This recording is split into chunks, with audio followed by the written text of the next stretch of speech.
Bonjour, ici Amélie de Les Joies d'Amélie.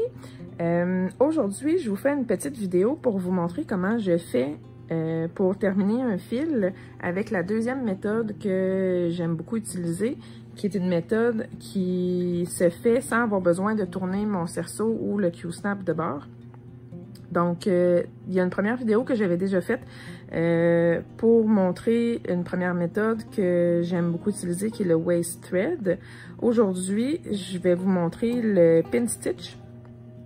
Le pin stitch, c'est une méthode qui se fait très bien sur des tissus Aïda. Moi, je l'utilise sur des 20 count et moins. Même encore le 20 count, des fois non, ça va dépendre si j'ai beaucoup de changements de couleur ou si j'ai des changements de ton, donc de couleur foncée à couleur pâle. J'utilise pas cette méthode-là, mais à partir de 18 count, là, la plupart du temps, c'est ce que j'utilise le plus. Pour les tissus en haut de tout ça, donc 20 count et plus, je trouve que ça se fait moins bien, surtout quand on utilise deux fils d'épaisseur. Alors, j'aime moins ça parce que des fois, ça peut faire des petites bosses. Ici, vous voyez, j'en ai déjà fait. Je vais zoomer un peu, vous allez peut-être mieux voir. Bon, excusez, j'accroche ma lampe. Alors, c'est ça. Donc, ici, vous voyez, ça en est des pin stitch que j'ai déjà fait précédemment. Il y en a un ici. Une fois qu'on va broder par-dessus, ça paraît pas. Donc, il ne faut pas s'inquiéter avec ça. La seule chose que je fais attention, c'est de ne pas faire un pin stitch dans une section qui va avoir des points blancs ou très pâles par-dessus. Je veux dire, je fais pas des pin stitch de couleur foncée en dessous de points qui vont être de fil couleur pâle. Donc, je vais terminer mon fil ici. Je vais terminer mes points que j'ai. Là, il ne me reste pas beaucoup de longueur de fil. Donc, je vais terminer les points que j'ai à faire avec celui-là. Ici. Là, celui-là, c'est presque tout de la couleur 939. Donc, je ne m'inquiète pas là, de l'endroit où je vais faire mon pin stitch. J'ai une page presque pleine à faire avec cette couleur-là.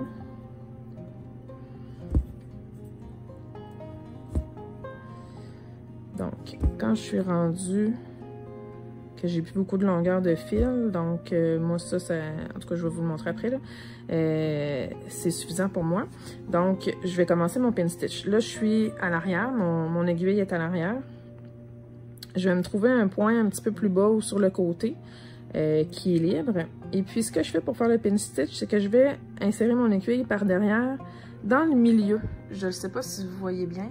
Je vais peut-être essayer de zoomer encore. Donc, ici, là, où est mon aiguille, elle est dans le milieu des fibres. Donc, je ne suis pas dans un coin où j'irais faire mon X normalement. Donc, j'ai sorti complètement mon bout de fil qui restait dans le milieu. Pour faire le pin, je vais aller réinsérer mon aiguille comme dans le côté du milieu de où je viens de sortir mon aiguille. Donc, peut-être qu'avec la lumière, vous ne voyez pas. Ici, vous voyez peut-être mieux. Donc, je vais rentrer mon aiguille là. Je ressors mon fil complètement à l'arrière. Et puis, pour terminer, ici, vous le voyez peut-être, quand j'insère mon aiguille de derrière sur l'autre côté, on voit qu'il y a une fibre, parce que les fibres du tissu Aïda, là, ils font comme des lignes, là. On voit ici, c'est comme des fibres. Je pense que c'est à peu près 4 fibres de fil qui passent par-dessus 4 autres fils et ils s'entremêlent tous un dans l'autre pour faire le tissu complet. Donc, moi, je vais aller insérer mes aiguilles entre chaque petite fibre comme ça. Donc, je ressors mon aiguille au complet.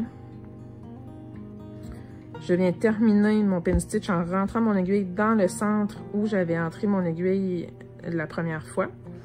Et voilà, mon pin stitch est fait. Je ressors mon aiguille un petit peu plus loin. J'enlève le fil de mon aiguille et je coupe. Voilà, mon pin stitch est fait. comme je disais tantôt, ça, quand je vais broder par-dessus, ça apparaîtra pas du tout. C'est vraiment, là, c'est tellement petit que là, c'est zoomé beaucoup, donc vous le voyez bien, mais c'est assez petit pour qu'on puisse passer par-dessus. Puis je vais vous montrer de derrière de quoi ça a l'air.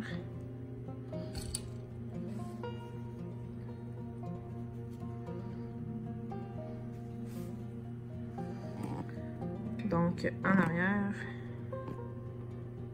on voit ici mon pin stitch que je viens de faire. Donc, je suis partie de là, j'ai descendu 3-4 lignes peut-être. Puis, j'ai fait mon pin stitch. On voit que mon fil est bien inséré et bien comme... C'est comme si ça faisait un nœud avec la fibre du tissu. Puis ça, on a beau essayer de le défaire, là, essayer de tirer dessus, essayer de tirer sur le fil. Ici, je vais vous le montrer. Je vais me prendre une aiguille.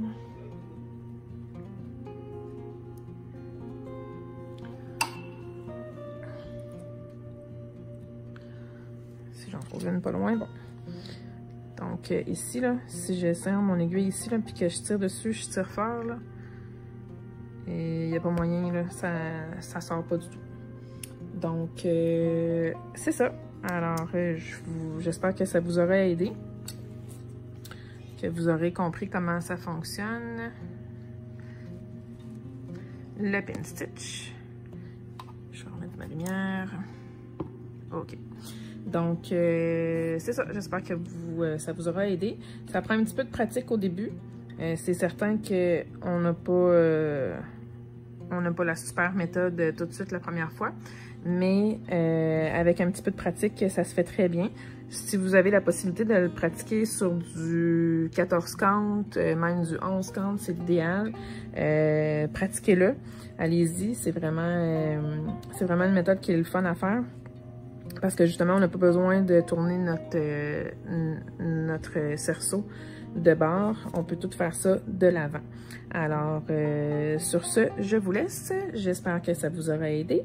Et puis, si jamais vous avez des questions, gênez-vous pas à me les faire en commentaire de la vidéo. Merci beaucoup. Bye bye!